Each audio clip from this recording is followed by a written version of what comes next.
I am Margaret Reynolds, 67 years old, and I never thought I would be physically removed from my own grandson's birthday party. Yet there I was, my son Robert pushing me out the door while his wife Heather watched with smug satisfaction. The ultimate humiliation played out in front of family and friends as I stumbled onto the porch, my gift for Tyler still clutched in my trembling hands. For years, Heather had been methodically cutting me out of their lives. But this public rejection was beyond cruel. Little did they know, this wasn't the end.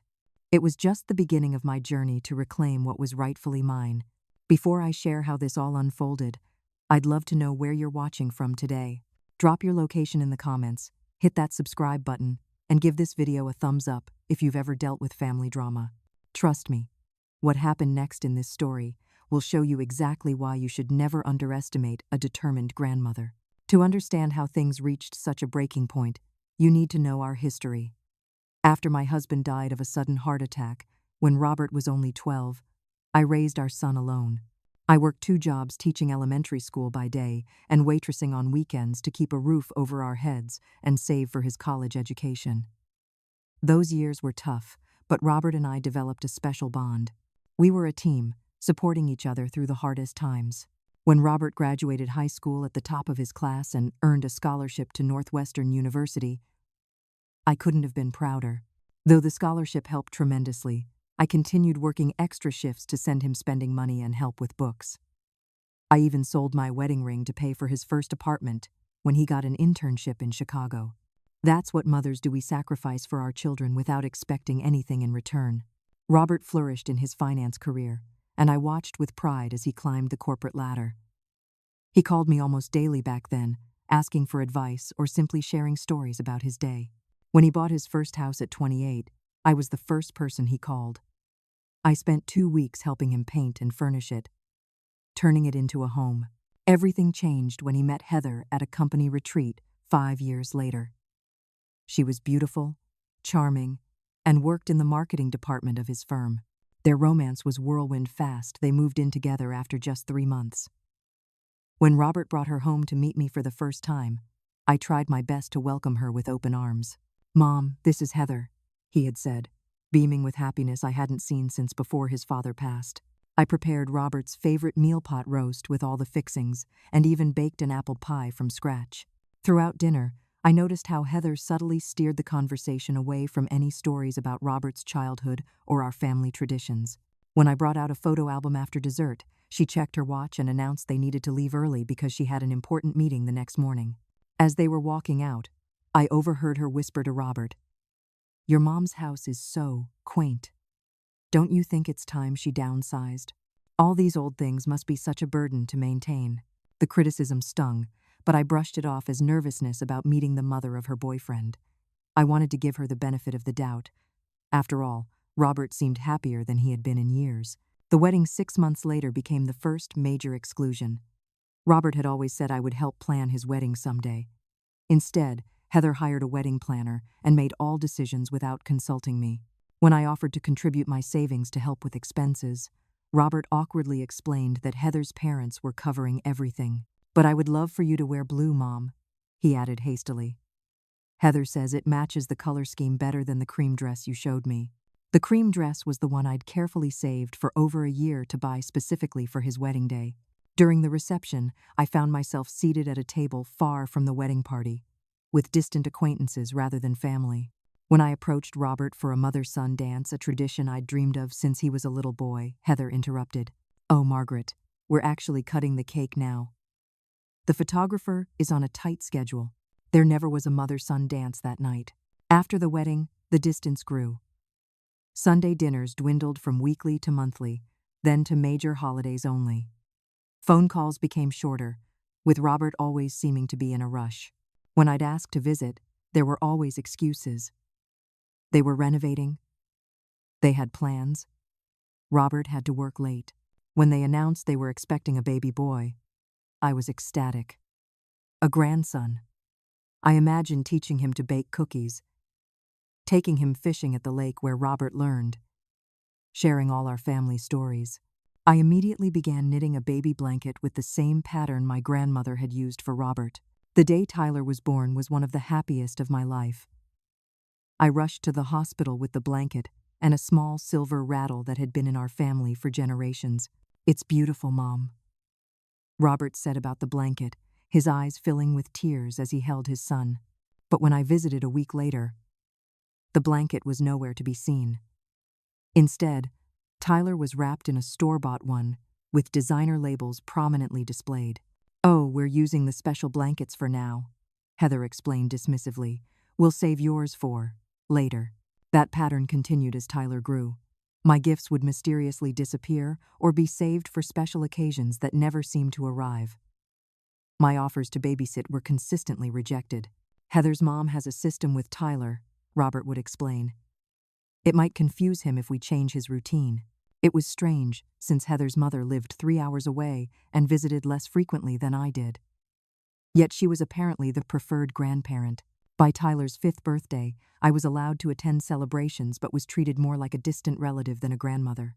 I would arrive to find festivities already underway, despite coming at the time specified on the invitation. Photos would be taken just before I arrived, or right after I left. Heather mastered the art of making me feel unwelcome in subtle ways that Robert never seemed to notice. She would forget to tell me about Tyler's school performances until the day after. She would schedule family pictures when I had long-standing commitments she knew about.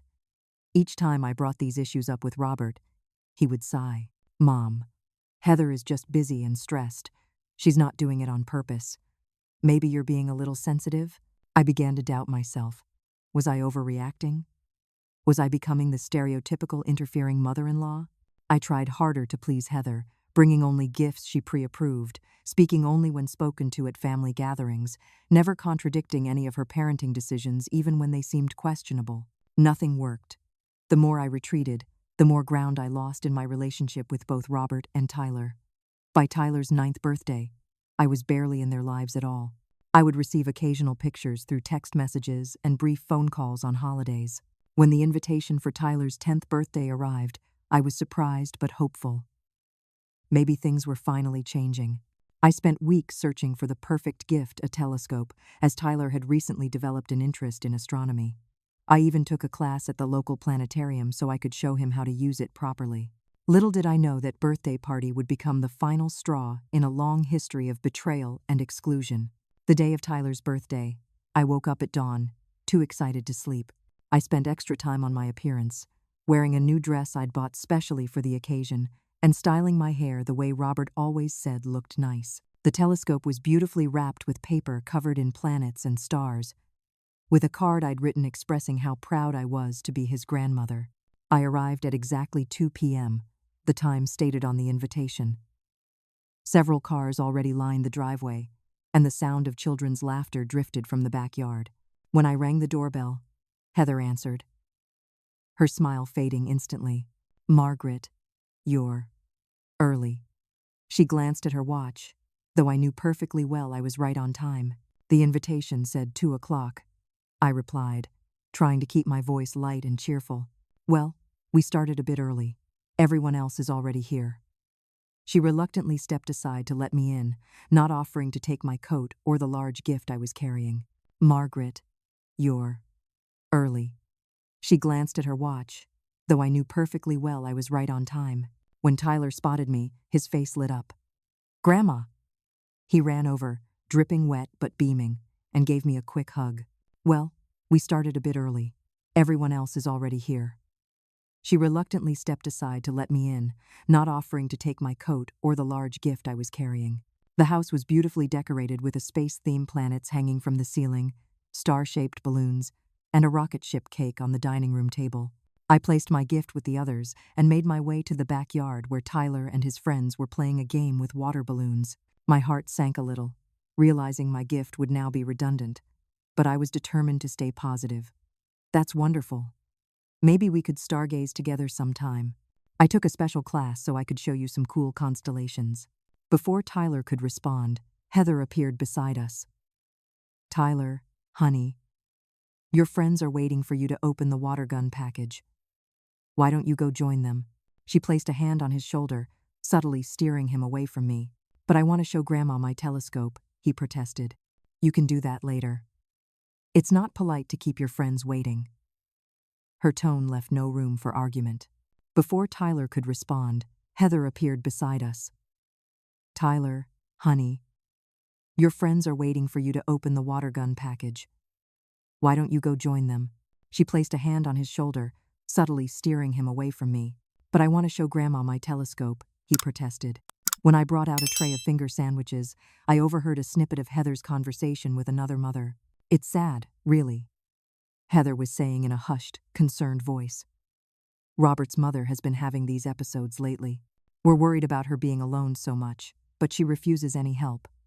That's why we try to include her when we can, though it's difficult with her behavior." As Tyler reluctantly rejoined his friends, Heather turned to me. "Margaret, would you mind helping in the kitchen? The other parents are all out here supervising the games." I nearly dropped the tray in shock. Episodes? Behavior? What lies had she been spreading about me? It was time for cake and presents. Tyler sat at the head of the table, surrounded by friends and family, his face glowing with excitement. I stood at the back, trying to be present without being in the way. After the candles were blown out and cake was served, Robert announced it was time for gifts. I watched as Tyler unwrapped present after present with enthusiasm. When he opened the small telescope from Robert and Heather, he jumped up and down with joy. "It's just like the one at the Science Museum." My gift was one of the last to be opened. Tyler tore through the wrapping paper, his eyes widening as he revealed the larger, more advanced telescope. "Wow," he exclaimed. "Another telescope. That's from Grandma," Robert explained, looking slightly uncomfortable. Heather immediately stepped in. "How thoughtful, Margaret. But you really shouldn't have spent so much. Our telescope expert here already has the perfect starter one. Don't you, Tyler?" Before I could explain the features of the more advanced model, Heather whisked it away. "We'll put this somewhere safe, for when you're older, Tyler." The party continued with outdoor games. I tried to find moments to connect with Tyler, but Heather seemed to materialize whenever I approached him. Eventually, I retreated to a chair in the corner of the yard, watching from afar as my grandson enjoyed his special day. As the party was winding down and parents began collecting their children, I noticed Heather speaking intensely with Robert, occasionally glancing in my direction. Robert's expression darkened as he listened, and he soon marched purposefully toward me. "Mom, can I speak with you inside?" His tone was clipped. Angry. Confused, I followed him into the kitchen. Heather was there, arms crossed, her face a mask of concern. "Mom, did you try to give Tyler a peanut butter cookie?" Robert demanded without preamble. I stared at him, completely bewildered. "What? No. Of course not. Heather saw you offering him something from your purse earlier. Tyler has a peanut allergy, Mom. You know that. I didn't offer him anything from my purse. I haven't even opened my purse since I arrived." I was stunned by the accusation. Heather stepped forward, placing a hand on Robert's arm. "Robert, I saw what I saw. Maybe she forgot about his allergy. It happens at her age. I would never forget something that important." I protested, feeling panic rise in my chest. "Robert, you know I wouldn't do anything to harm Tyler." "3 parents saw you, Mom," Robert said, his voice rising. "This isn't the first time you've done something like this. Remember Christmas when you brought those almond cookies? Those were coconut cookies, and I specifically checked with you before bringing them." Robert ran a hand through his hair in frustration. "Look, I think it's best if you leave. Tyler's getting overwhelmed with all the excitement, and we need to calm things down. But the party's almost over. I thought maybe I could help clean up, or have a little time with Tyler to explain how to use the telescope." "You need to leave, Margaret," Heather interrupted firmly. "We can't risk Tyler's safety." "Robert," I pleaded, turning to my son, "you can't possibly believe I would endanger Tyler." Instead of responding, he took my arm and began leading me toward the front door. I was too shocked to resist. "Robert, please," I whispered, tears forming in my eyes. "I'm sorry, Mom, but Tyler's safety comes first. We'll talk about this later." He opened the front door, practically pushing me onto the porch. I turned back, one last attempt to reason with him. "Robert, I swear to you." The door closed in my face. Through the window, I could see Heather watching, a satisfied expression on her face. Standing there with my purse in one hand and my dignity in shreds, I felt a pain so deep it was physical. Other parents who were leaving stared at me with curiosity or pity. One mother hurried her child past me as if I were dangerous. I somehow made it to my car, my vision blurred by tears. The drive home was a blur of grief and humiliation. Once inside my empty house, I collapsed on the sofa, sobbing until there were no tears left. That night was the lowest point of my life. Lower than losing my husband, lower than sending Robert off to college. I felt utterly worthless, discarded by the person I loved most in the world. For hours, I sat in darkness, contemplating a future without my son and grandson. But as the first light of dawn crept through my windows, something shifted inside me. The crushing sadness began to transform into something else. Anger, not a blind, destructive rage, but a slow-burning determination. Enough, I whispered to myself. This has gone on long enough. For years, I had retreated, accommodated, and made excuses for Heather's behavior and Robert's blindness to it. I had allowed myself to be painted as confused, interfering, even dangerous. No more. It was time to fight for my family. The morning after the birthday disaster, I called my best friend Diana. We'd been friends for over 40 years, since we taught at the same elementary school before I retired. Diana was the sensible one, always giving practical advice when my emotions clouded my judgment. "Margaret, this has gone beyond normal family tension," Diana said after hearing the full story. "This sounds like systematic alienation." "I feel like I'm going crazy," I admitted. "Am I overreacting? Am I really becoming a forgetful, interfering old woman?" "Absolutely not," Diana's voice was firm. "And you're not the only one Heather has pushed away. She's been spreading stories about you to other family members for years." This was news to me. "What do you mean?" Diana hesitated. "I didn't want to upset you before, but Heather told your niece Jessica that you'd been showing signs of early dementia, and that's why you weren't invited to her baby shower last year. Jessica only mentioned it to me because she was concerned and wanted to know if it was true." The revelation hit me like a physical blow. Jessica and I had always been close. I was practically a second mother to her after my sister passed away. I'd been deeply hurt when the baby shower invitation never came, assuming I'd somehow offended her. "Who else has she lied to?" I whispered. "From what I've gathered, pretty much everyone in Robert's life. She's been systematically isolating him, Margaret, and it's working." That afternoon, I started making calls. First to Robert's cousin Michael, who had once been like a brother to him but had mysteriously fallen out of touch 3 years ago. "Aunt Margaret?" "This is a surprise." Michael sounded genuinely pleased to hear from me. "How have you been?" "I've been better, Michael. I miss seeing you at family gatherings." There was a pause. "Well, after what Robert said about me, I figured I wasn't welcome anymore." "What did Robert say?" Another pause. Longer this time. "He said you told him I'd been stealing from Grandma Ruth's estate when I was helping manage her affairs. He was furious. Said he couldn't trust me around his family." My hand tightened on the phone. "Michael, I never said anything like that. I know you took excellent care of Ruth's estate. Then why would Robert?" His voice trailed off as understanding dawned. "Heather, I think we've all been played, Michael." Over the next week, I contacted everyone from Robert's past who had mysteriously disappeared from his life. His godmother Barbara, who had been like a second mother to him after his father died. His college roommate Steve, who had been best man at his wedding but was now conspicuously absent from their lives. His childhood friend Kevin, who had suddenly been uninvited from their annual fishing trip 4 years ago. Each conversation revealed the same pattern. Heather had systematically driven wedges between Robert and everyone who had once been important to him, often using me as the scapegoat. Barbara had apparently been excluded after questioning why I wasn't more involved in Tyler's life. "Heather told Robert you had specifically asked to limit my influence because you wanted to be the only grandmother figure," Barbara told me, the hurt still evident in her voice. I was horrified. "Barbara, I would never say that. Your family." With each call, my determination grew. This wasn't just about me anymore. It was about everyone Heather had hurt and the damage she was doing to Robert and Tyler. My most surprising ally came when I located Heather's estranged sister Rachel through some internet searching. I hesitated before making this call, knowing I was crossing into Heather's territory. But my concern for Robert and Tyler outweighed my reservations. Rachel was initially suspicious when I introduced myself, but once I explained my situation, she opened up with surprising candor.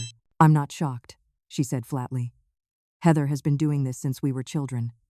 She isolates people, makes them dependent on her, then controls every aspect of their lives."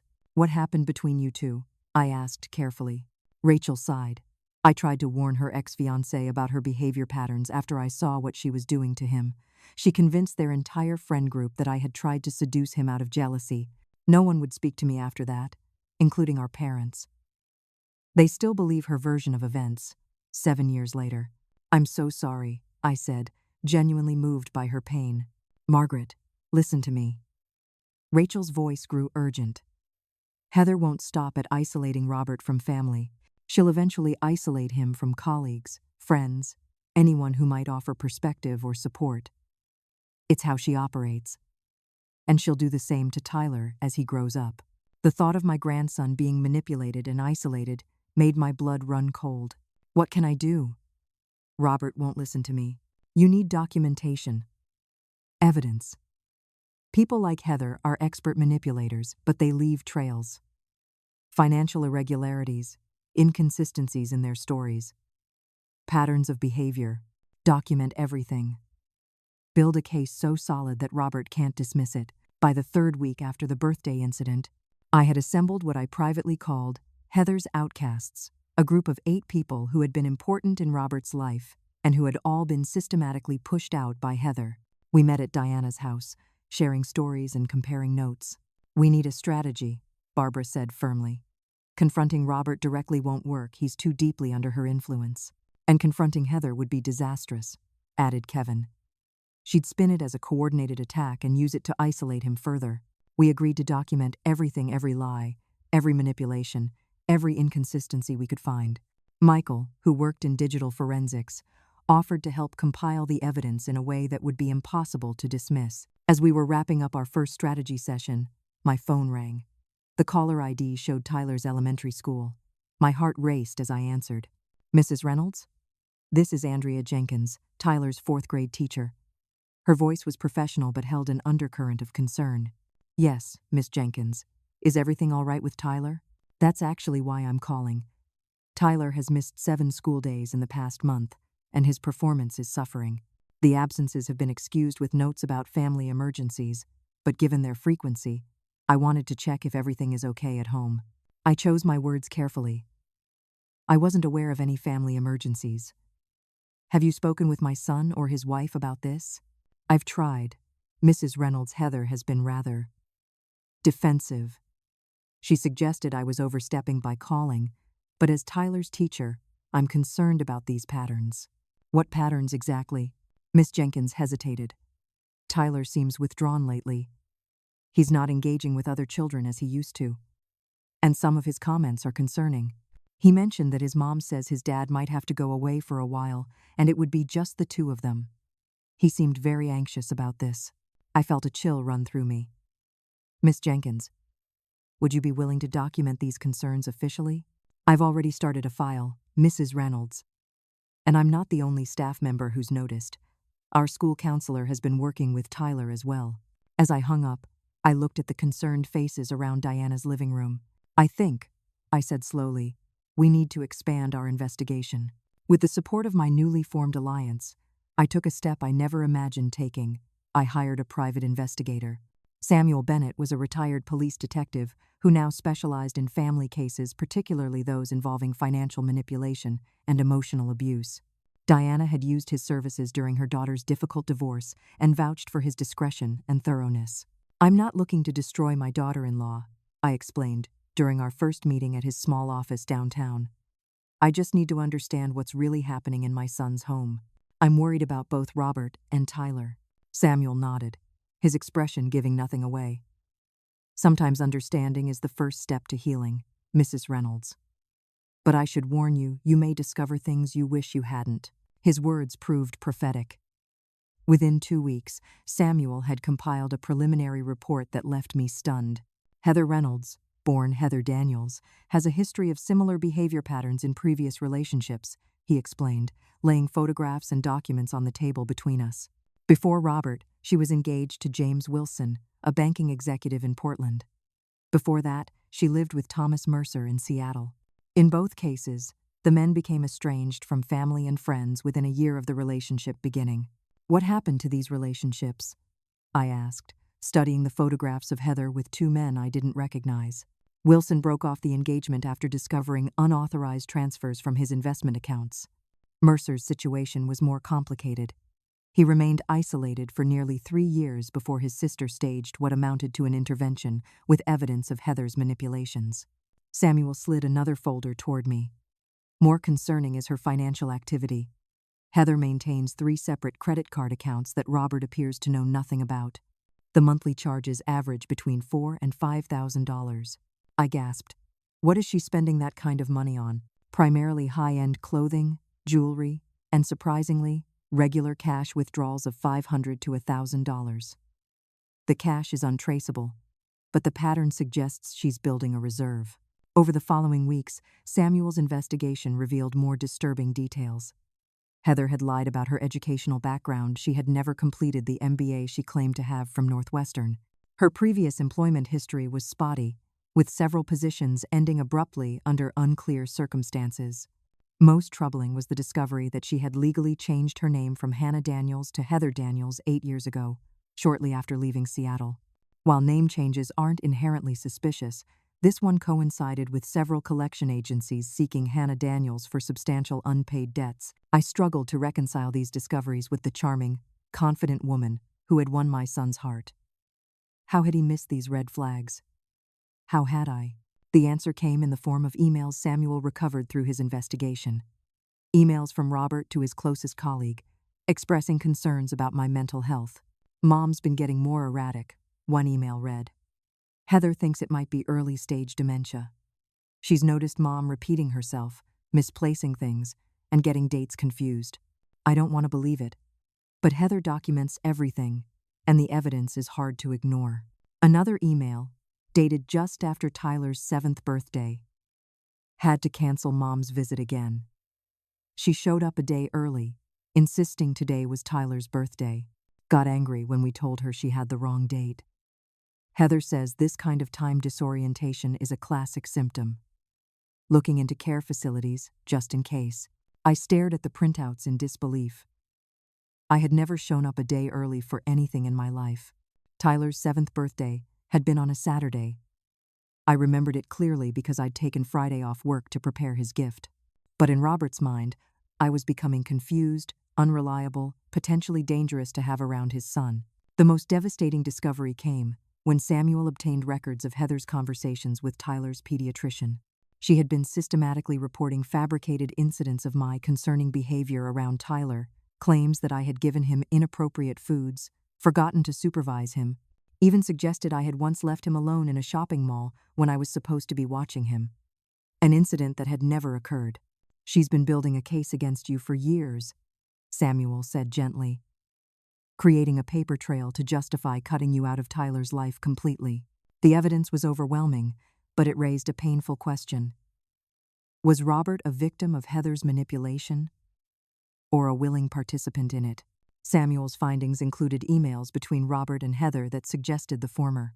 In them, Robert repeatedly expressed doubts about the severity of my condition, only to be countered by Heather's insistence that he was in denial and that she was only trying to protect Tyler. The evidence was overwhelming, but it raised a painful question. Was Robert a victim of Heather's manipulation, or a willing participant in it? The reference to his father's death, a traumatic event that had shaped Robert's entire life, was calculated and cruel. It played on his deepest fears and grief, weaponizing them against me. One evening, as I sat alone in my living room reviewing Samuel's latest findings, I felt a wave of despair wash over me. The evidence of Heather's manipulation was clear, but would Robert ever believe it? Had I already lost my son forever? And what about Tyler? Growing up in a home built on lies and manipulation, I called Diana, my voice breaking. Maybe I should just let go. Robert has made his choice. Margaret Reynolds. Diana's voice was sharp with uncharacteristic anger. That is not the fighter I've known for 40 years. This isn't just about you anymore.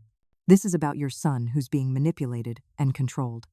This is about your grandson who's being taught to fear and reject his family. Are you really going to abandon them to that woman?" Her words stung, but I needed to hear them. "You're right," I whispered. "I can't give up on them." "Damn straight you can't. Now dry your tears and get back to work. We've got a family to save." With renewed determination, I immersed myself in the evidence, preparing for what I knew would be the most difficult conversation of my life. 3 months after the birthday party incident, I finally received a text message from Robert. It was brief, almost clinical. "Can we meet to talk?" "Ellison's Coffee Shop, Thursday at 2 p.m. I responded immediately, agreeing to the meeting. Then I spent the next 2 days in a state of nervous anticipation. Should I bring the evidence Samuel had gathered? Would Robert be open to hearing the truth? Or was this meeting simply to formalize our estrangement? Diana helped me prepare, even role-playing different scenarios so I could practice maintaining my composure. "Remember," she advised, "stay calm no matter what he says. Focus on Tyler's well-being rather than attacking Heather. And if he seems at all receptive, proceed cautiously. This is just the first step." Thursday arrived with agonizing slowness. I dressed carefully in a blue sweater Robert had given me 2 Christmases ago, hoping it might subconsciously remind him of happier times. I arrived at the coffee shop 20 minutes early, selecting a table in the corner that offered some privacy. When Robert walked in, my heart constricted. He looked tired, with dark circles under his eyes and a tightness around his mouth that reminded me of how he looked during final exams in college. He spotted me and walked over, his expression unreadable. "Mom," he said, giving me an awkward half-hug before sitting down. "It's good to see you, Robert," I said, meaning it with all my heart. "Remember," she advised, "stay calm no matter what he says. Focus on Tyler's well-being rather than attacking Heather. And if he seems at all receptive, proceed cautiously. This is just the first step." "How have you been?" I finally asked. "Busy with work. The Peterson account is taking up most of my time." He stared into his coffee. "Tyler's started baseball. He's pretty good. I'd love to see him play sometime," I ventured carefully. Robert nodded, but made no commitment. Instead, he surprised me by asking, "Do you remember that summer we went camping in Colorado? When I was about Tyler's age?" "Of course I do. You were determined to catch a fish with your hands like you'd seen on that survival show. You spent hours standing still in that freezing stream." A ghost of a smile crossed his face. "Dad said I was the most stubborn kid he'd ever seen." "You get that from his side of the family," I said, smiling back. For a brief moment, the tension eased, and I caught a glimpse of my son, my real son, not the defensive, distant man he'd become under Heather's influence. Encouraged, I gently steered the conversation toward my concerns. "Robert, I've been worried about Tyler. His teacher mentioned he's been missing school frequently." The warmth vanished from his expression. "You've been talking to Tyler's teacher? Behind our backs?" "She called me, Robert. She's concerned." "Well, she shouldn't have involved you. Tyler had a virus, then some allergies. Heather's been very careful about his health." I took a deep breath. "Is everything okay at home? You seem tired." "Everything's fine, Mom." His tone was clipped. "Look, I asked you here because I want to clear the air about Tyler's birthday." I nodded, hopeful that he was ready to hear the truth. "Heather and I have discussed it, and we're willing to move forward under certain conditions. We understand you may not have intentionally tried to give Tyler peanuts. Maybe you forgot about his allergy or didn't read the ingredients." "Robert, I never." He held up a hand. "Please, let me finish. We're willing to allow supervised visits, provided you follow Heather's guidelines exactly. No unauthorized gifts. No taking Tyler anywhere without our explicit permission.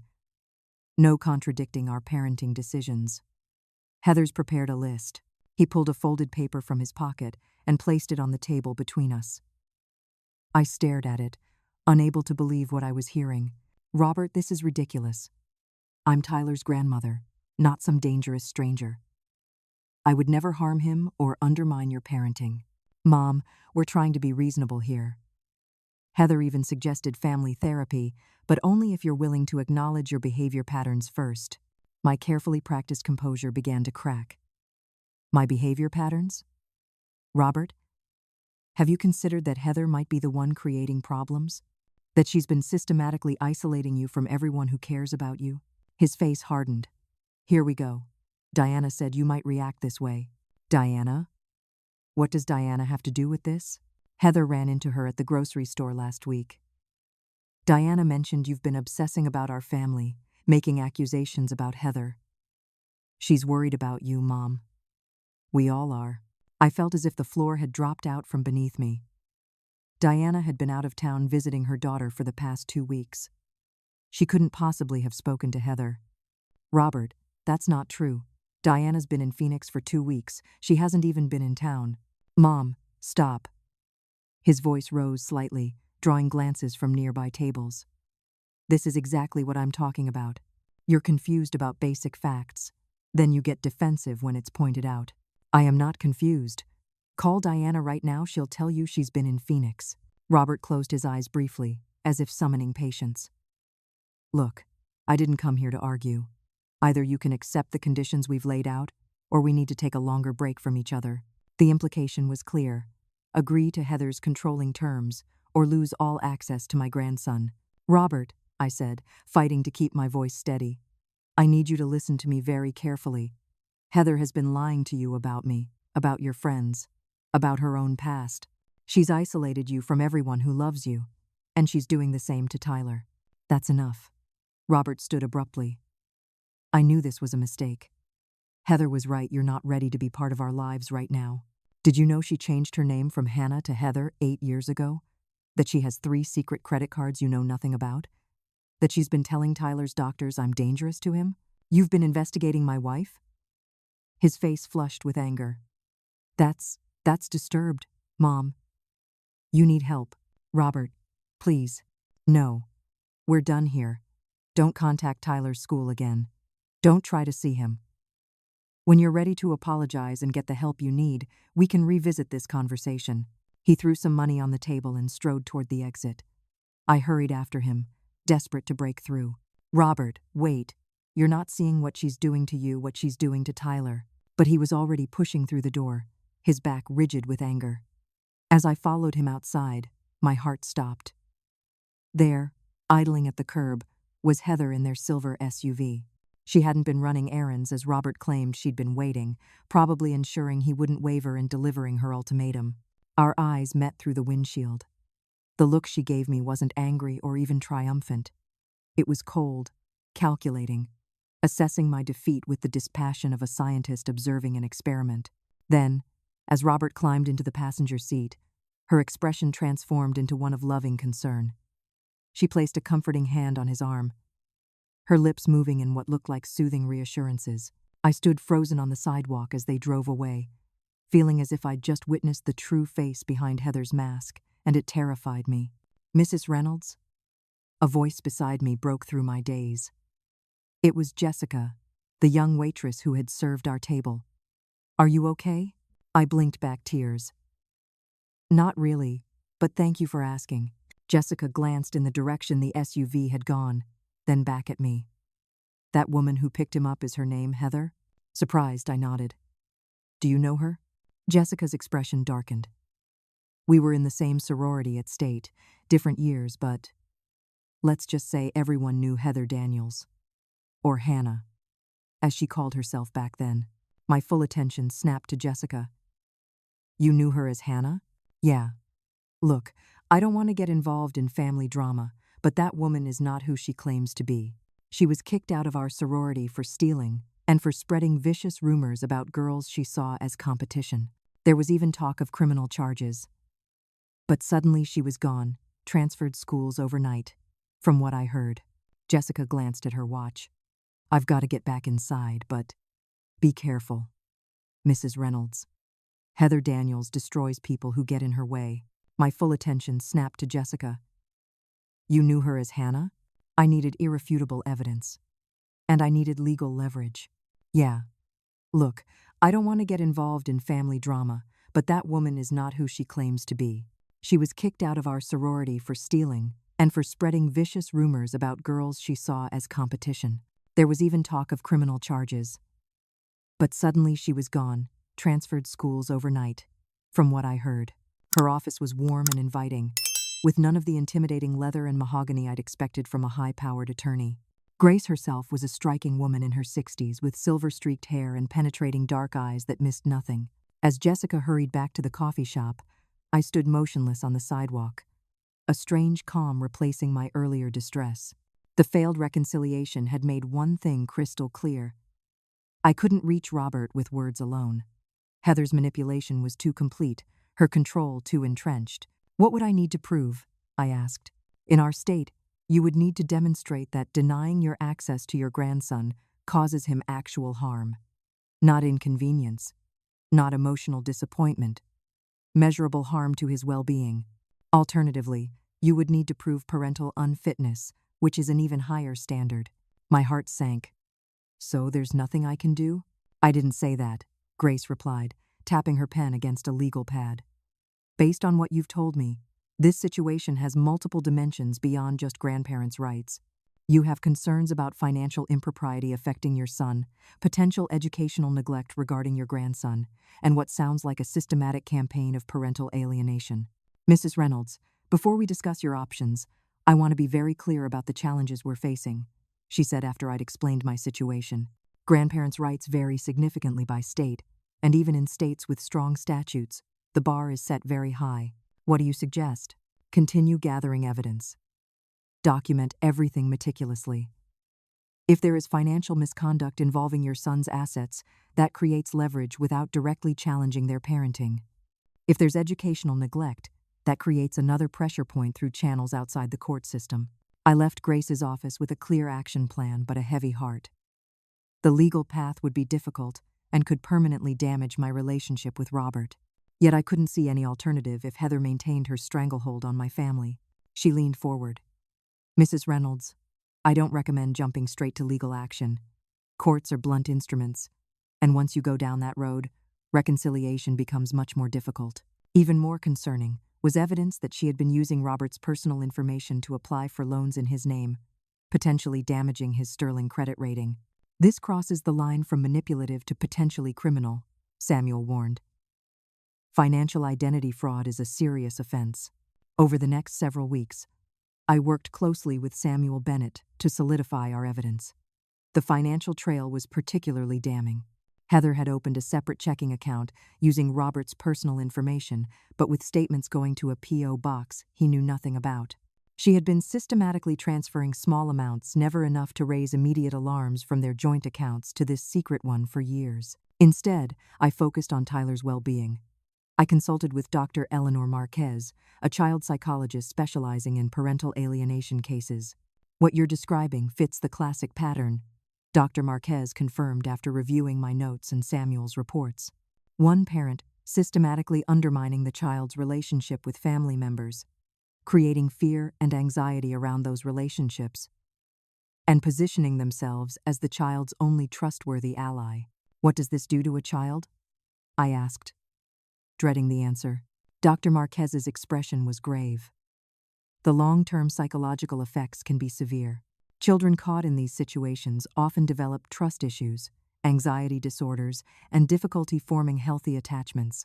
They're essentially being taught that love is conditional on complete loyalty and isolation from others. The thought of Tyler suffering such psychological damage strengthened my resolve. This wasn't just about my relationship with my grandson anymore, it was about his fundamental well-being and future. Still, I was reluctant to involve Child Protective Services directly. Despite Heather's manipulation, Tyler was not being physically abused or severely neglected, and I feared such a drastic step would only cause more trauma. Yet even with this evidence, I hesitated to take legal action directly against Heather. As Grace had warned, such a move could destroy any chance of reconciliation with Robert. He might see it as an attack rather than an attempt to help him. Unfortunately, the report gained little traction. With Heather's meticulous documentation of fictitious health issues justifying Tyler's absences, authorities found insufficient cause for concern. The school could monitor the situation, but without more concrete evidence of harm, their hands were largely tied. I was beginning to feel desperate when an unexpected break came from Samuel's continued investigation. He had discovered Heather was regularly using company funds from Robert's business account for personal expenses, carefully disguised as business costs. This wasn't just manipulating Robert, it was potentially defrauding his partners and investors. This could have serious professional repercussions for Robert if it comes to light through channels other than you, Samuel warned. Securities fraud is not taken lightly. I was struggling with how to use this information, wanting to protect Robert, while still finding a way to break Heather's control, when my phone rang with an unfamiliar number. Instead, I filed a carefully worded anonymous report, focusing solely on the educational concerns Tyler's frequent unexplained absences from school and declining academic performance. I hoped this might trigger an evaluation without immediately escalating to a full investigation. My pulse quickened. Yes, of course. Is Tyler all right? I'm calling because we have some concerns that have escalated recently. Tyler has missed 9 more school days in the past month. When he is here, he's withdrawn, anxious, and his academic performance has declined significantly. Yesterday, he had what appeared to be a panic attack when another student mentioned parents separating. What did he say? I asked, my grip tightening on the phone. He became extremely agitated, saying his mom told him his dad might have to go away for a long time, and it would be his fault if he told anyone their family secrets. Mrs. Reynolds, these are concerning statements that suggest Tyler may be experiencing significant emotional distress at home. What can be done? I asked. We're documenting everything and have scheduled a mandatory conference with both parents. Given the pattern we're seeing, we may be obligated to involve family services if we don't see improvement. I wanted you to be aware, as Tyler speaks of you often and clearly misses your presence in his life. After hanging up, I sat motionless, my mind racing.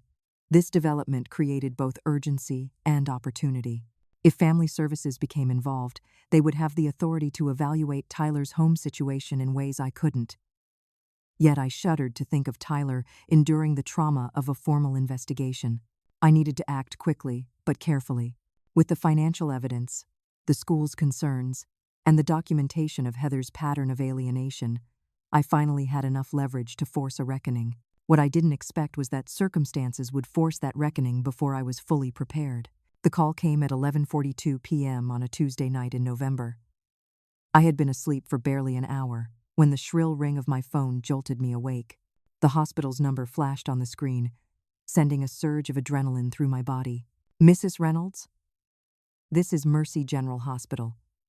We have your son, Robert Reynolds, in our emergency department. You're listed as his emergency contact. My heart nearly stopped. What happened? Is he all right? Mr. Reynolds was involved in a single vehicle accident. He's currently in surgery for internal injuries. We need someone to come to the hospital as soon as possible. I'll be right there, I said, already scrambling for clothes. Mrs. Reynolds, there's one more thing, the nurse added. Mr. Reynolds has a minor son who was not in the vehicle, but is currently in our waiting area. We've been unable to reach the child's mother. Can you take responsibility for him until she arrives? Tyler, is there alone? I gasped. Yes, of course I'll take responsibility for him. I drove to the hospital in a state of controlled panic, my mind cycling through terrible possibilities. Why was Robert driving so late? Where was Heather? Why wasn't she answering calls about her injured husband and a lone child? When I arrived at the emergency department, I spotted Tyler immediately. He sat hunched in a plastic chair, still wearing Star Wars pajamas, under a hastily thrown-on jacket. His small face was pale with fear, his eyes red from crying. Tyler? I called softly, approaching slowly to avoid startling him. He looked up, and for a moment, I saw confusion in his eyes as if he wasn't sure how to react to me. Then his face crumpled. When I arrived at the emergency department, I spotted Tyler immediately. He sat hunched in a plastic chair, still wearing Star Wars pajamas, under a hastily thrown-on jacket. His small face was pale with fear, his eyes red from crying. I held him tightly, feeling his small body shaking with sobs. It's okay, sweetheart. I'm here now. After he calmed somewhat, I led him back to the chairs, keeping my arm around his shoulders. Can you tell me what happened, Tyler? Between hiccuping sobs, he explained that he had woken up to loud arguing between his parents. His dad had stormed out of the house, and his mom had left shortly after, telling Tyler to stay in his room and not answer the phone or door. But then the police came, he whispered. They said Dad was hurt and asked where Mom was. I didn't know. So they brought me here. Is Dad going to die, Grandma? No, sweetheart, I assured him, hoping desperately I was telling the truth. The doctors are taking very good care of him. I spoke with the nurse at the reception desk, who confirmed Robert was still in surgery. His condition was serious but stable. He had suffered internal bleeding and a broken femur when his car hit a tree, but his injuries were not life-threatening. And his wife? I asked quietly, making sure Tyler couldn't overhear. We've been calling Mrs. Reynolds repeatedly with no answer, the nurse replied, her expression professional but concerned. It's unusual in these circumstances. I nodded, a cold anger settling in my chest. Whatever was happening between Robert and Heather, leaving Tyler alone to face this trauma was inexcusable. Hours passed in the uncomfortable waiting room chairs. I got Tyler a blanket and some hot chocolate from the vending machine, and he eventually fell into an exhausted sleep against my shoulder. I sat awake, alternating between worry for Robert and fury at Heather. At 4:30 a.m., a tired-looking surgeon emerged to speak with me. Mrs. Reynolds, your son is out of surgery and in recovery. The internal bleeding has been controlled, and we've stabilized his leg fracture. He'll need significant recovery time, but he should heal completely with proper care and physical therapy. Relief flooded through me. When can I see him? He's in post-op now. Once he's moved to a room, you can visit briefly, though he'll be heavily sedated. Are you also caring for his son? The doctor glanced at Tyler, still asleep against me. Yes, his mother is. Unavailable at the moment. The doctor's expression suggested this wasn't the first time he'd encountered a missing parent in crisis situations. I see. The social worker on call has been notified, as is standard when a minor is involved in these circumstances. By morning, Robert had been moved to a private room. Tyler had woken, groggy and disoriented, his momentary confusion quickly replaced by remembrance and renewed fear. The doctor's expression suggested this wasn't the first time he'd encountered a missing parent in crisis situations. I see. The social worker on call has been notified, as is standard when a minor is involved in these circumstances. Let's go check on him together, I suggested, taking his hand. Robert lay pale and still, connected to various monitors and an IV. His right leg was elevated and immobilized. Despite the machines and bandages, his breathing was steady, his face peaceful in medicated sleep. Tyler approached the bed hesitantly. Does it hurt him? He whispered. Not right now, I assured him. The doctors have given him special medicine so he can sleep and heal. We sat with Robert for an hour, Tyler eventually relaxing enough to tell me about school, his baseball team, and the science project he was working on. Normal conversations we should have been having all along, now taking place in the sterile confines of a hospital room while his father lay unconscious. It was nearly 10 a.m. when a hospital social worker, Miss Brinkman, came to speak with me. She explained that despite continued attempts, they had been unable to reach Heather. This raises some concerns, Mrs. Reynolds. We need to ensure Tyler has proper care while his father recovers. Are you willing and able to take temporary responsibility for him? Absolutely, I replied without hesitation. Miss Brinkman smiled. That's good to hear. I'll need to document this arrangement and notify the appropriate agencies. Tyler's welfare is our primary concern right now. As Miss Brinkman was completing the paperwork, a commotion erupted in the hallway. Heather had finally arrived. Where is my husband? Where is my son? Her voice was loud, slurred, and combative. I stepped into the hallway, positioning myself between her and Tyler's view. Heather's appearance shocked me. Her normally perfect hair was disheveled, her expensive clothes rumpled, and she reeked of alcohol at 10 in the morning. Heather, I said as calmly as I could manage. Robert is recovering from surgery. Tyler is safe. Where have you been? None of your business, old woman, she snapped, swaying slightly. What are you even doing here? Get away from my family. Miss Brinkman stepped forward, her professional demeanor firmly in place. Mrs. Reynolds, I'm Diane Brinkman from Hospital Social Services. We've been attempting to contact you since midnight regarding your husband's accident and your son's welfare. So, I was out. People are allowed to go out. Heather attempted to push past us toward Robert's room. Ma'am, I need to speak with you privately before you see your family, Miss Brinkman said firmly. And I need to administer a quick evaluation given your current state. Heather's face contorted with rage. My current state? Who do you think you are? I'm taking my son and staying with my husband. Get out of my way. Miss Brinkman stepped forward, her professional demeanor firmly in place. Mrs. Reynolds, I'm Diane Brinkman from Hospital Social Services. We've been attempting to contact you since midnight regarding your husband's accident and your son's welfare. She lunged forward aggressively, nearly colliding with a passing nurse. A security officer who had been observing the situation immediately stepped in. Ma'am, I need you to lower your voice and cooperate with staff, or I'll have to ask you to leave the premises. What followed was a chaotic and deeply disturbing scene. Heather became increasingly belligerent, screaming accusations and threats. When she physically shoved Miss Brinkman, the security officer was forced to restrain her.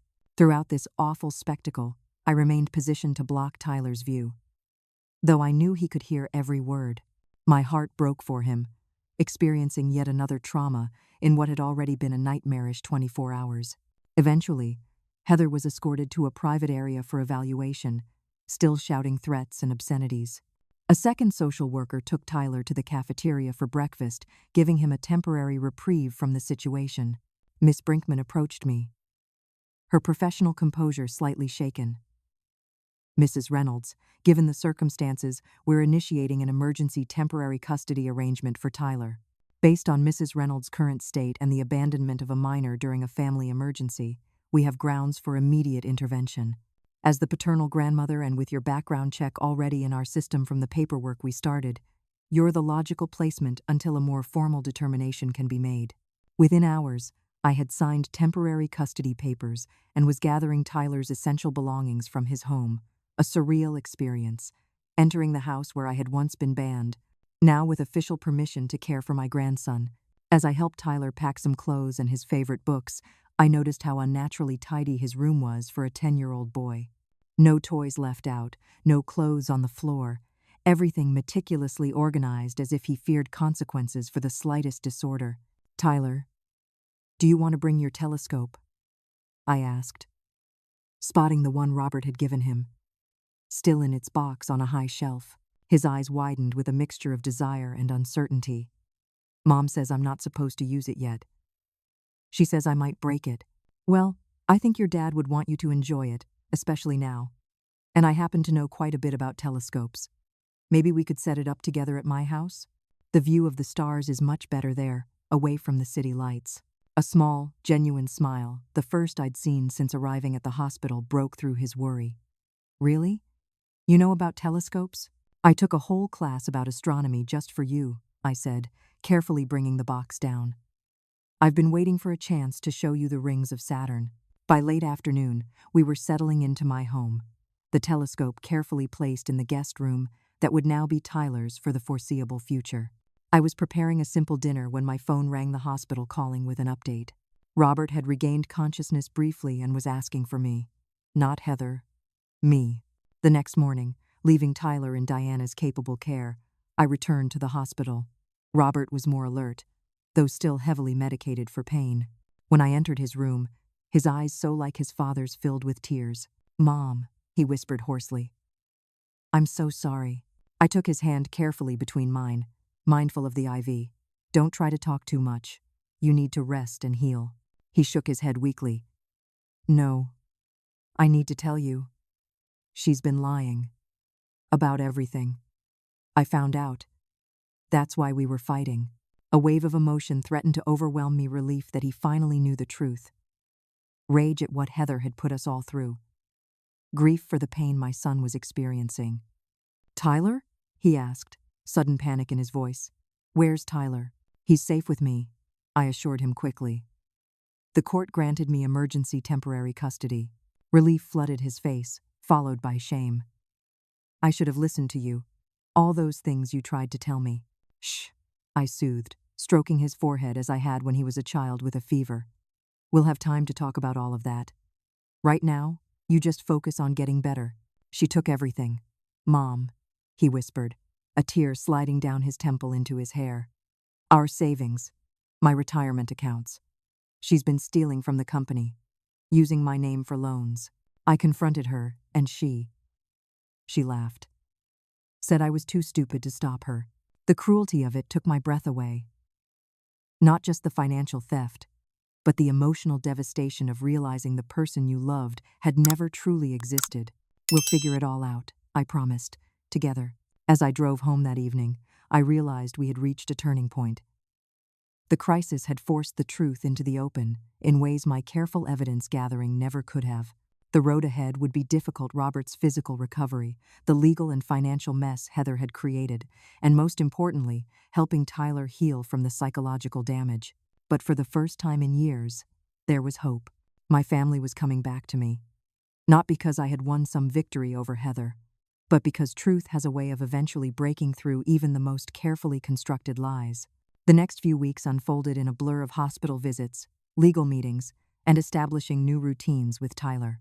My guest room transformed into a proper bedroom for a 10-year-old boy, with space posters on the walls and books spilling from the shelves. Every evening, weather permitting, we would set up the telescope in the backyard and explore the night sky together. Tyler flourished in the stable environment, though the emotional scars of his home life were evident.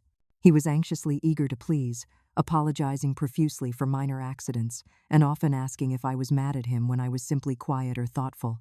It broke my heart to see how Heather's manipulation had affected him, making him hypervigilant and fearful of disapproval. Robert remained in the hospital for 2 weeks before being transferred to a rehabilitation facility. His physical recovery progressed steadily, but the emotional wounds ran deeper. The betrayal by someone he had loved and trusted completely had shattered his confidence and sense of self. During one of my visits, while Tyler was occupied with a game on his tablet, Robert spoke in a low voice. "I've been trying to understand how I let this happen, how I didn't see what she was doing. Heather was very skilled at manipulation," I said gently, "and she preyed on your best qualities, your loyalty, your trusting nature, your desire to be a good husband and father. But the things she said about you, Mom, the way I treated you because of her lies, how can you even stand to look at me?" I took his hand, noticing how much it resembled his father's strong, with the same pattern of freckles across the knuckles. "Because you're my son, and I love you. Nothing will ever change that." His eyes filled with tears. "I don't deserve your forgiveness." "Forgiveness isn't about deserving," I said softly. "It's about healing. For both of us." While Robert focused on recovery, I worked with Grace Washington to navigate the legal aftermath of Heather's actions. The evidence Samuel had gathered proved invaluable in documenting the extent of her financial fraud and manipulation. "We've secured a temporary restraining order," Grace informed me during a meeting in her office.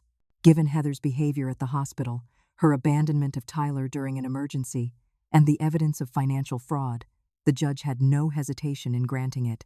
"What about Tyler's custody?" I asked. The question that concerned me most. "The emergency custody order grants you temporary guardianship while Robert is incapacitated. Once he's released from rehabilitation, we'll need to establish a more permanent arrangement. But given the circumstances, I don't anticipate any problems with Robert retaining full custody and you continuing to play a significant role in Tyler's life." "And Heather?" Grace's expression turned grave. "That's more complicated. She's hired representation and is contesting the restraining order. However, she's also facing potential criminal charges for the financial fraud. The district attorney is reviewing the evidence now." As difficult as the legal battles were, the emotional healing process was even more challenging. 3 weeks after the accident, Robert began attending therapy sessions with Dr. James Chen, a psychologist specializing in trauma and recovery from manipulative relationships. At Dr. Chen's recommendation, Tyler also started seeing a child therapist, Dr. Melissa Rivera, who specialized in helping children process complex family dynamics. Initially reluctant, Tyler soon began looking forward to his sessions, where he could express feelings he had been forced to suppress under Heather's rule. After Robert was released to outpatient rehabilitation, we began family therapy sessions together. These were often painful, as years of manipulation, lies, and hurt feelings were brought to the surface. During one particularly difficult session, Robert finally acknowledged the full extent of how he had treated me. "I didn't just fail to defend you, Mom. I actively participated in pushing you away. I repeated Heather's lies to others. I made decisions that hurt you deeply." His voice broke. There were times I even felt superior, like I was the reasonable one dealing with a difficult parent. How do I ever make that right? You already are, I told him, reaching across the space between our chairs to take his hand. By facing the truth. By rebuilding our family with honesty. Dr. Chen gently guided us through these conversations, helping us establish new patterns of communication based on openness and respect. We learned to talk about difficult feelings without assigning blame, to validate each other's experiences, and to express needs clearly, rather than expecting others to anticipate them. As Robert's physical recovery progressed, we had to confront the practical consequences of Heather's actions. The financial damage was extensive, their savings depleted, Robert's credit destroyed by fraudulent loans, and significant funds missing from his business accounts. I could lose everything, he admitted one evening after Tyler had gone to bed. The house, my partnership in the firm. Even with the fraud documentation, some of these debts are legally in my name. We'll figure it out, I assured him. You can stay here as long as needed. We'll rebuild. Together. I can't ask you to take on my financial burdens, Mom. You're retired. You've worked hard for what you have. I'm not taking on your burdens. I'm standing beside you while you carry them. I smiled at him. That's what family does. The investigation into Heather's activities revealed a pattern of behavior more calculated than we had imagined. She had been systematically transferring funds to offshore accounts for years, preparing for an eventual exit that the accident had prematurely triggered. When confronted with the evidence, she had attempted to flee the country, only to be detained at the airport. The district attorney's office ultimately charged her with multiple counts of fraud, identity theft, and embezzlement. The legal proceedings would likely continue for months, if not years. Through it all, Tyler remained our primary concern. How much should he know about his mother's actions? How could we help him process this betrayal without damaging his sense of self-worth and security? Dr. Rivera guided us carefully through these conversations, advising age-appropriate honesty without burdening Tyler with adult complexities. Mom made bad choices that hurt Dad and other people, Robert explained to Tyler during a family session. She needs to take responsibility for those choices, and that means she can't be with us right now. Did she make bad choices because of me? Tyler asked in a small voice. No, absolutely not, Robert said firmly. Mom's choices had nothing to do with you. They were about her own problems that she didn't know how to handle in a healthy way. Is she going to jail? Tyler's direct question caught us off guard. Mom made bad choices that hurt Dad and other people, Robert explained to Tyler during a family session. She needs to take responsibility for those choices, and that means she can't be with us right now. Robert looked to Dr. Rivera, who nodded encouragingly. She might, buddy. The police and judges have to decide that. But no matter what happens with Mom, you will always be safe and loved with me and Grandma. Gradually, a new normal began to take shape. Robert moved into my home temporarily after his release from rehabilitation, both for practical reasons during his recovery and to provide stability for Tyler. We established routines and traditions: Sunday pancake breakfasts, Thursday movie nights, weekend trips to the park where Robert could practice walking with his cane. As our friends and family gathered in my backyard, many of whom had been pushed away by Heather and were now reconnecting with Robert, I found myself overwhelmed with gratitude. Despite everything we had endured, we had emerged stronger, our bonds deeper and more authentic than before.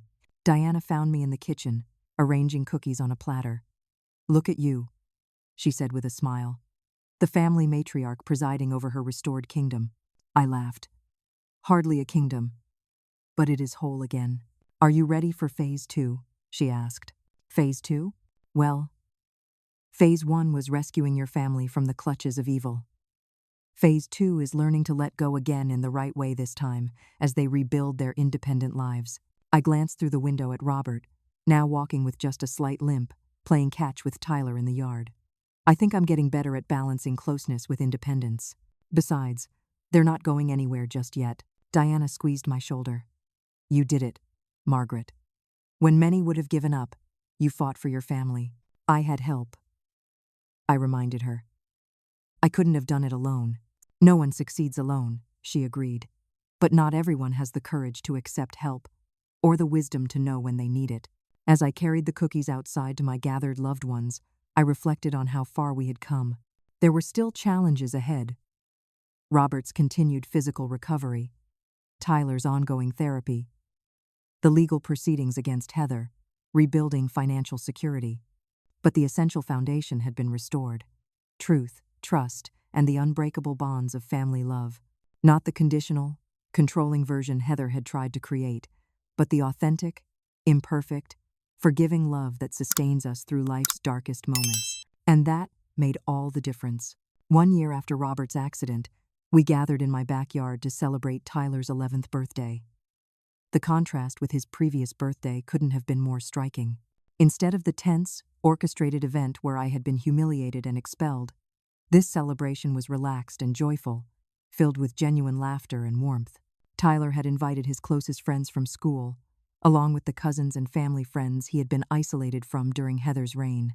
Robert, now walking without assistance though still attending physical therapy once a week, manned the grill with surprising skill for someone who had barely cooked before his recovery. As I carried out a platter of hamburger buns, I paused to take in the scene: my son and grandson, both healing and growing in ways I couldn't have imagined during those dark days when we were estranged. The journey hadn't been easy, but the results were worth every difficult moment. Robert had made remarkable progress, not just physically but emotionally. Through therapy and honest self-reflection, he had confronted the patterns that made him vulnerable to Heather's manipulation. He had learned to recognize his tendency to seek approval, his fear of conflict, and his habit of suppressing doubts to maintain peace. These insights didn't come easily. There were sessions he left in tears, overwhelmed by the recognition of how deeply he had been deceived and how complicit he had been in his own deception. "I think the hardest part," he confided during one of our evening talks after Tyler was in bed, "is accepting that I'll never have a perfect explanation for why she did what she did. Dr. Chen says some people just have that emptiness inside them that need to control and use others without genuine connection. Does that help?" I asked, knowing it wasn't really about you. He considered this. "Sometimes.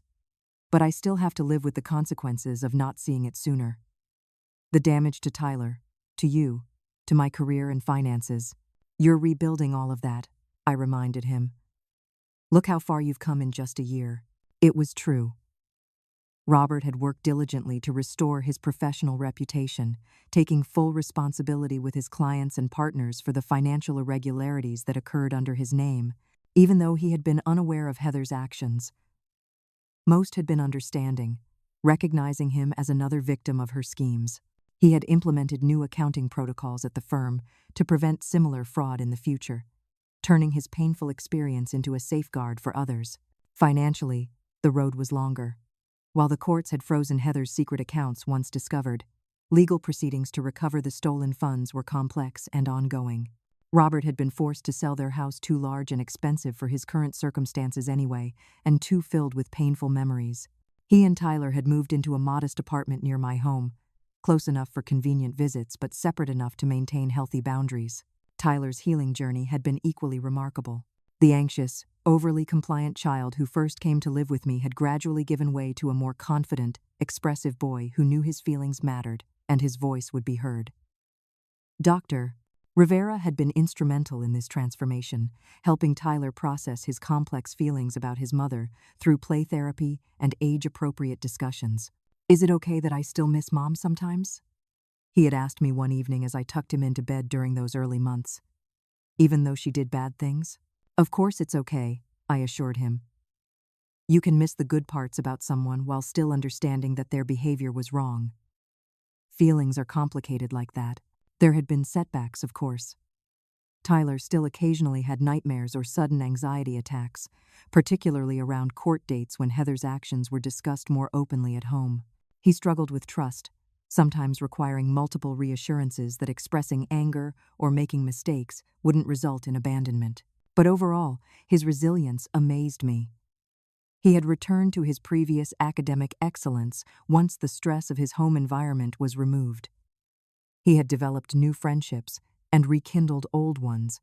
He had discovered a genuine passion for astronomy, spending hours with his telescope and joining a junior astronomers club at the local science center. As for Heather, her story had taken the darkest turn. Facing overwhelming evidence of financial fraud, identity theft, and embezzlement, she had accepted a plea deal to avoid a longer sentence. She was currently serving 3 years in a minimum security women's prison, with additional probation and restitution requirements to follow upon release. The most disturbing development had come 6 months after her arrest, when Samuel Bennett discovered she was already targeting a new victim, a prison guard, who had been writing her increasingly personal letters and depositing money into her commissary account. "Some people never change," Diana had remarked when I shared this news. "They just find new victims." The discovery had prompted me to take an action. I never anticipated contacting the guard's family to warn them of Heather's history and tactics. It wasn't vengeance but protection that motivated me. No one should experience what our family had endured. My own journey through this ordeal had transformed me as well. The quiet, accommodating grandmother, who had retreated in the face of Heather's aggression, had been replaced by someone stronger and more assertive. I had learned to trust my instincts, to stand firm in defense of those I loved, and to recognize manipulation in its subtle forms. "Mom?" Robert's voice broke into my reflections. "We're ready for the cake." I smiled and joined the gathering around the picnic table, where Tyler sat beaming before a chocolate cake decorated with planets and stars. As we sang "Happy Birthday" and he blew out the candles, I felt a profound sense of gratitude wash over me. Later, after the guests had departed and Robert had taken Tyler and 2 friends to the Science Center planetarium show as a special birthday treat, I sat alone on my porch, watching the sunset paint the sky in shades of pink and gold. Diana joined me, handing me a glass of iced tea. "Penny, for your thoughts?" "I was just thinking about how different things are from last year," I said. "How close we came to losing everything." "But you didn't lose everything," she reminded me. "You fought back.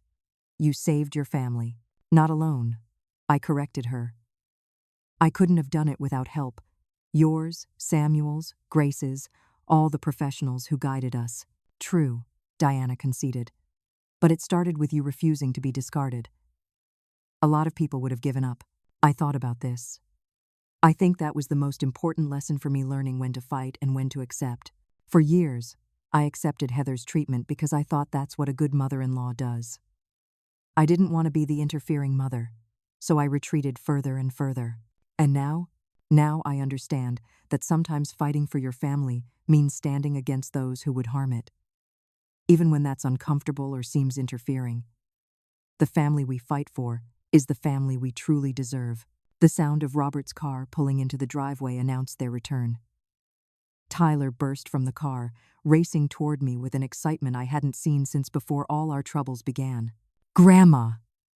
They showed us how black holes work, and I asked 3 questions, and the astronomer said they were really good questions. His words tumbled out in a rush of enthusiasm. As I listened to him describe the planetarium show, Robert caught my eye over Tyler's head and smiled a genuine smile that reached his eyes, free from the shadows that had haunted him for so long. In that moment, I knew that whatever challenges still lay ahead, we would face them together, as a family restored and strengthened by the truth. Not perfect, not without scars, but whole in all the ways that truly mattered. Thank you so much for listening to my story. If you've ever had to stand up for your family against someone who was trying to tear it apart, I'd love to hear about your experience in the comments below. Was there a moment when you realized you had to take action? What gave you the strength to fight back? Don't forget to like this video, subscribe to the channel for more real-life stories, and share this with someone who might need to hear that sometimes the hardest fights are the ones most worth winning. Until next time, remember that true family bonds can bend but never break when built on love and truth.